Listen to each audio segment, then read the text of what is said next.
So, so great. Now, before, can you tell us a bit, Monica, about your journey? Maybe you can summarize your journey. I know you're doing some stuff with less fortunate kids and all that stuff in communities. Just share a little bit with us, and then we can just do a quick Sure. round table kind of stuff. So, in very nutshell, I believe that life that is driven by purpose is the life that is fulfilled, and it doesn't always come with riches, and it might be not monetarizing.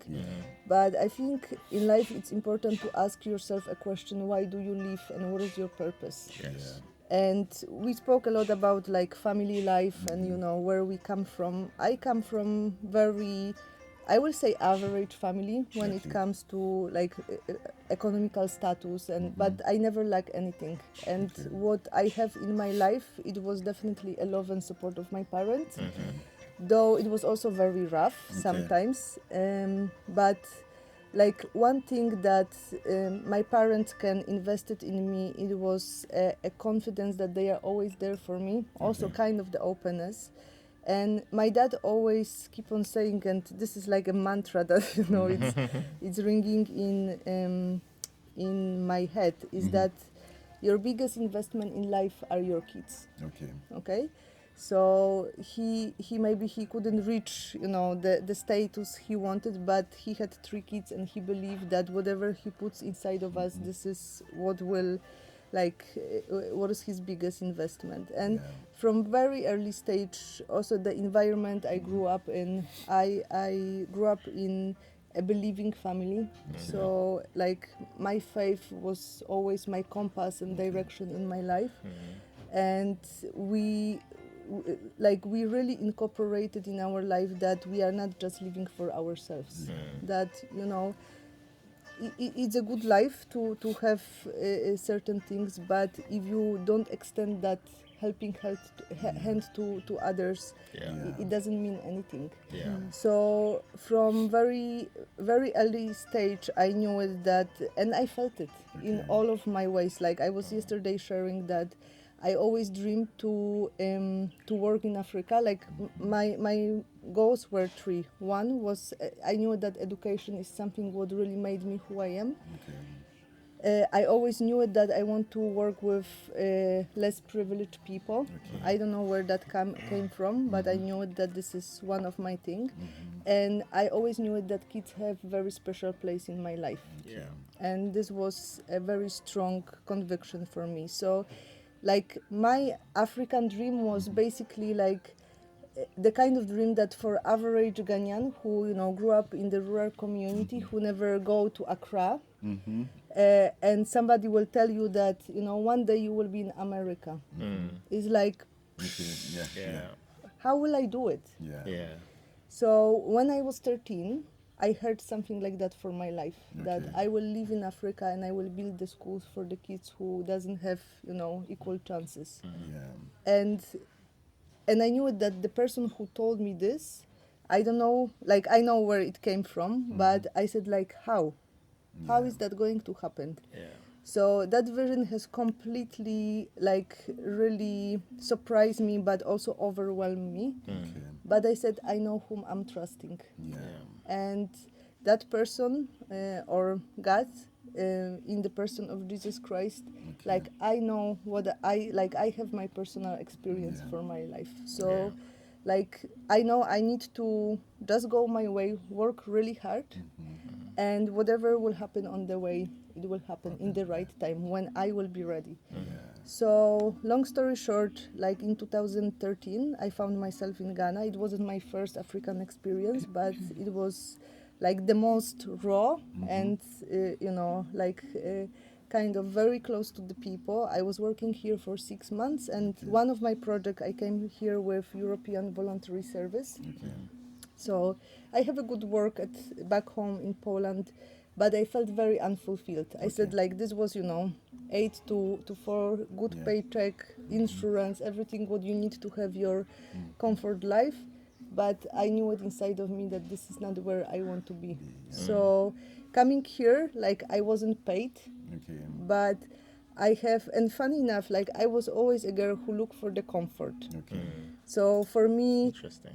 Yeah. living in the tent, though your tents are beautiful, like swimming in the lake. I Yeah. remember there's this story when I went for my first scout camp, and my dad dropped me there, and I forgot to take my cosmetic bag, so I didn't have my toothbrush and toothpaste. I ran away after 2 days because I Wow. couldn't survive that. Right. Wow. And then, 15 years later, I found myself in a little village in the central part of Ghana, and I live like that for... You see, the Girl Scout was preparing you. Your dad took you Yeah, that but way. You're that, so that proud of test I it. didn't pass it. Positive. That test I didn't pass it. So, yeah, so I found myself in that community, and it was a very deep experience on many Yeah. levels. Like, it really questioned me and challenged me, and because I am emotional person, Yeah. I knew it that I cannot make the decision from the place of emotions. It needs to be very calculated or Yeah. very pragmatic. Yeah. And it took me, I think, a month, maybe a little bit longer, to really commit into something that I knew it. If I will start something like that, I need to finish. Yeah. Because Yeah. so I built the school with the help of community, which I always say it was for me very transforming experience, because if we know a Ghana situation, people who are living in rural communities, they live hand to mouth kind of way. Yeah. Yeah. So for them to commit 1 or 2 days of their everyday Day, yeah, work to yeah. build something for the kids, it Yeah. really shows their commitment and like understanding of the vision that they have for that place. And and basically it was the roughest 6 months of my life, but also the most transforming and growing me. And after the 6 months, the community made me a queen mother, which was like a very honoring. I basically didn't understand what does it So mean. what- okay. Yeah, so later on this man has open a little bit my eyes. Okay. Yeah, and I just basically asked myself, Monica, what do you want from your life? Yeah. So after that year, I returned home, and I have a very long, conversation with myself. Like, what is the life really worthy of living? Yeah. Okay. Okay. Okay. It's a good That's question. amazing. It's a That, good question. yeah, that's amazing. And there was something I was going to ask you that. What is the name of the school Okay. and where it is? And if people want Okay. to know about it, where do they find it? Okay. So share it with So us. name of the school is quite significant. I Okay. wanted to have an African name, but I Okay. said, you know what? I am a pedagogist, and Okay. few years before that decision, I defend my thesis about Okay. a pedagogy of very famous Polish Jewish Okay. guy. His name is Janusz Korczak. Okay. And he served me basically as also a compass for my everyday work with the kids and commitment for that community. It's emotional, so I'm Yeah, sorry. it's all right. Please let it flow. Let it rip. And during the Second World War, he ran an orphanage for Polish Jewish kids in the middle of Warsaw.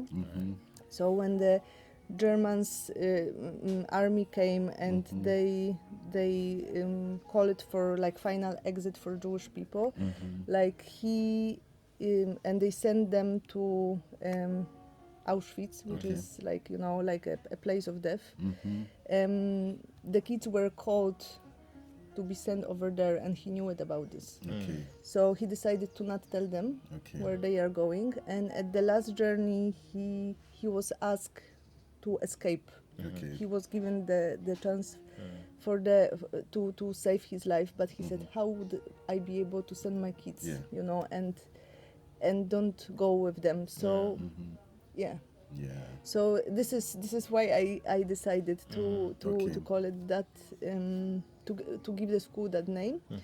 And in where is it placed? It's now not very little, but it's a village like of 3,000 People. people Okay. in central region of Ghana. It's called Duwadza. What's that? Yeah, Okay. it's on the road to Kumasi. Okay.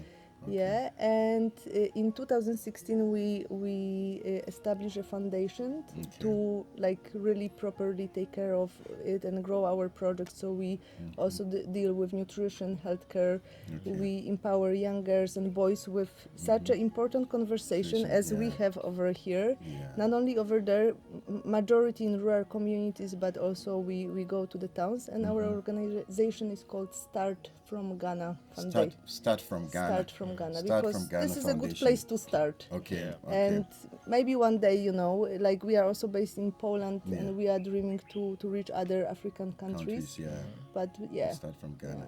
So guys, you all heard the name. It's Start from Ghana. If anyone want to look, you have a website? Yeah, we so have a please website. look it up. I'm sure it's startfromghana.org. .com. Okay, .com. So take a look and see how we can, you know, all help Monica, you know, move to the next height. There's another, I mentioned to you, there's another friend who's also called Monica. She's from Austria, and I think at some point in time I'll put in touch with her. She does stuff with the kids, yoga and all kinds of stuff. So definitely would like to put her in touch at some point and then see where you guys can work together and help these kids.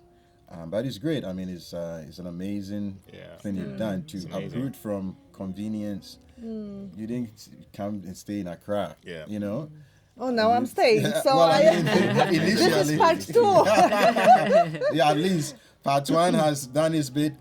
Part 2 is also doing a bit, and that's how you manage, you balance it, you know, and family and all that. But no, we really appreciate these kind of stories, and you know, that is the main reason for, you know, what we say humanity, you know, in these things. So thank you so much for sharing. I think I like the people in the villages. Right?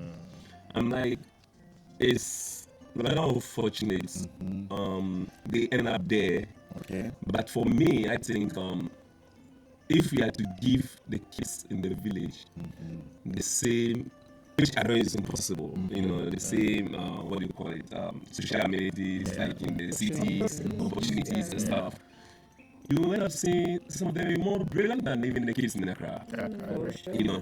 But they find themselves there, and for me, I think even if you should bring some of the kids from the villages to Accra and you compete, definitely I strongly believe some of them are going to do much better than the kids in the city, you know.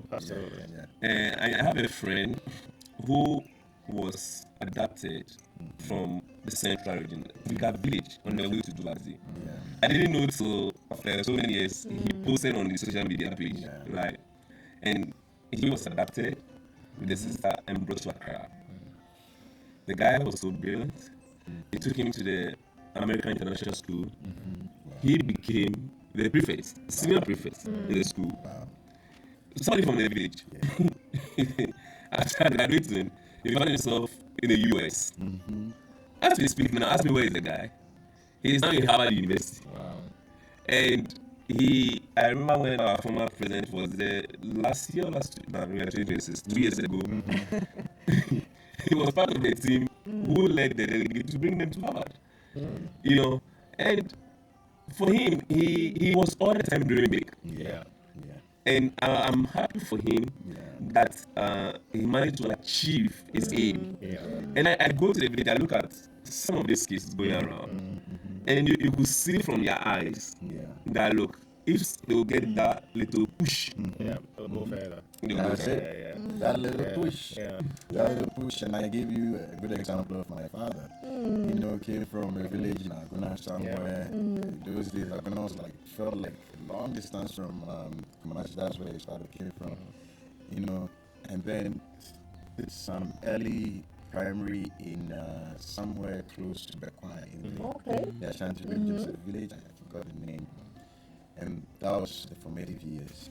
And then rose to like number 2 in the company from a village. And all it took was somebody noticing him and say, hey, this guy can go far. So I wish we do it more even though I feel like there's so many competing things, there's always something. You turn around, you have to do this. You turn around, you have to help this. Yeah. So it's like those who really need it at times we overlook. And I think that's where you come in and you fill that void. The other thing I'll add before we break is that keep going, because for someone also Caucasian to come in a system like this, you have people who have all kinds of motives. Exactly. So just keep going. This is what you are meant to do. Yes. And it's making an impact.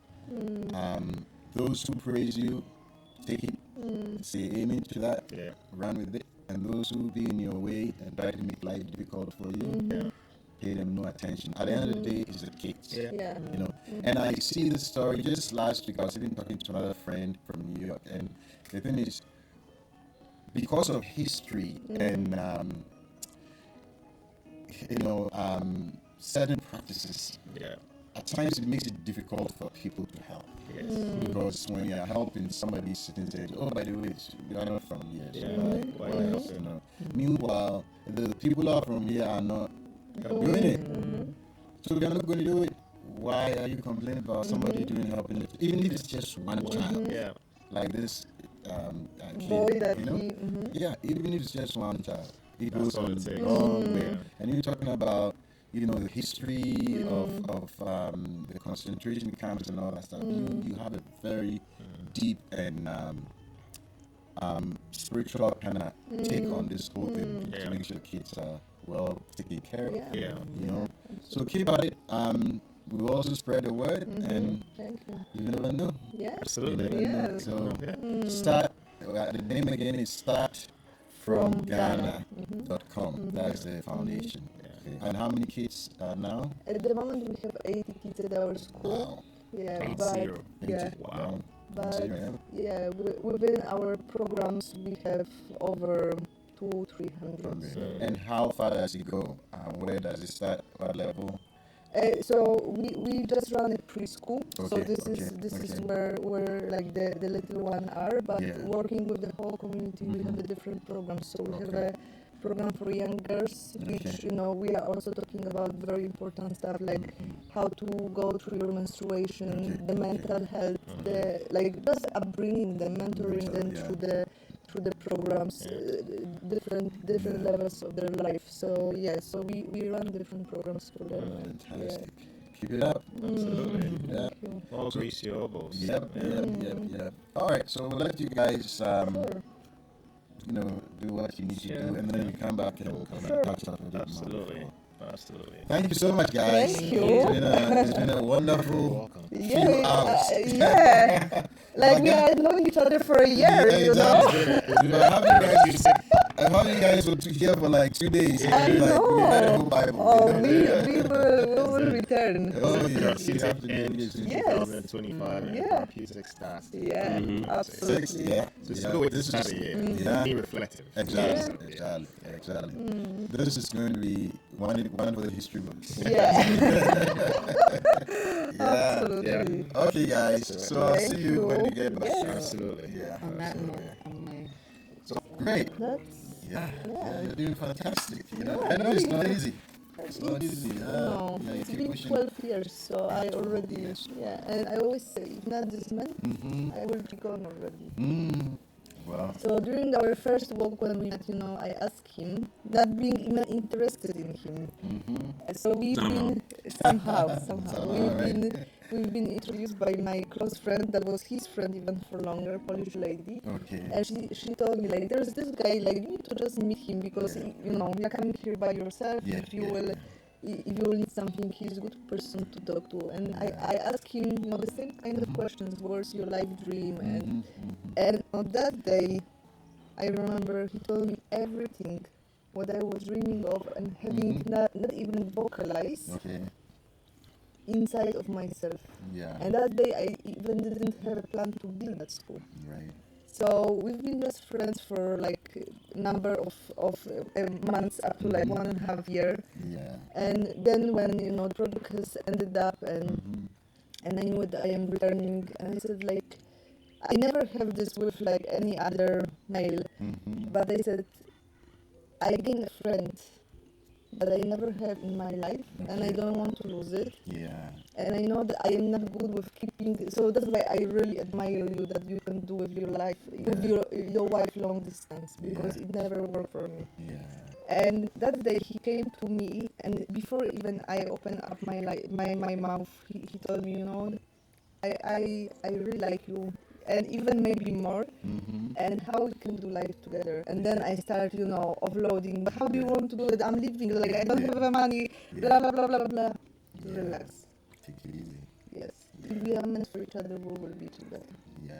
And I That was it. like, That was so it. yeah.